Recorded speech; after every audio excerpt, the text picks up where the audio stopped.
Salut à tous, je suis Spyro le Dragon, soyez les bienvenus sur la chaîne qui déboîte.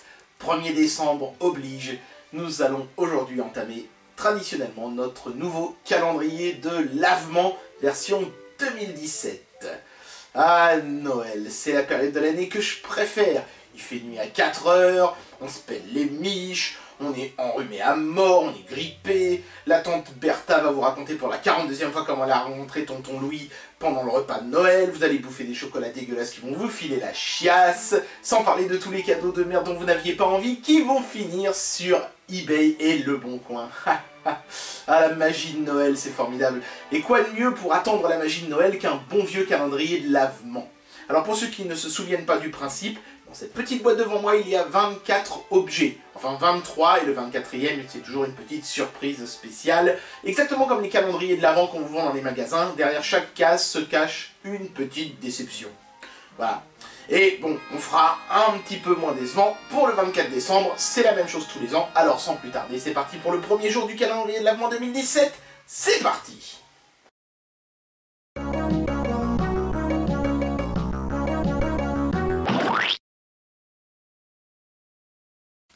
Nous sommes en 2017, et 2017 a été l'année d'un spectaculaire succès, et aussi l'année d'un spectaculaire bide.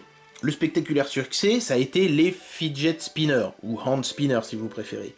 Et le spectaculaire bide, ça a été le fidget spinner ou hand spinner aussi. Ce truc a littéralement disparu complètement des ondes, à peine 2 mois après avoir fait un énorme carton. Alors je pense qu'il y a encore des passionnés, hein, mais franchement, on n'en voit plus nulle part. Et c'est la raison pour laquelle je vais vous en faire bouffer pendant la moitié de ce calendrier de lavement, et ça commence aujourd'hui. Aujourd'hui, on va donc tester ce fidget spinner qui a la particularité d'être très joli parce qu'il est entièrement chromé. Regardez-moi ça. J'aime beaucoup aussi sur l'emballage, comme on voit 3 couleurs, mais aucune de celles qui est à l'intérieur.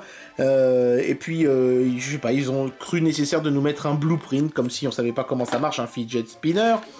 Il est assez lourd, mais je pense pas qu'il soit en métal. Je sais pas trop ce que c'est la matière sous le chrome. Je vais pas m'amuser à le gratter pour voir. Regardez, on me voit dedans tellement ça brille. C'est vraiment un bel effet miroir. En tout cas, l'objet a l'air plutôt qualitatif.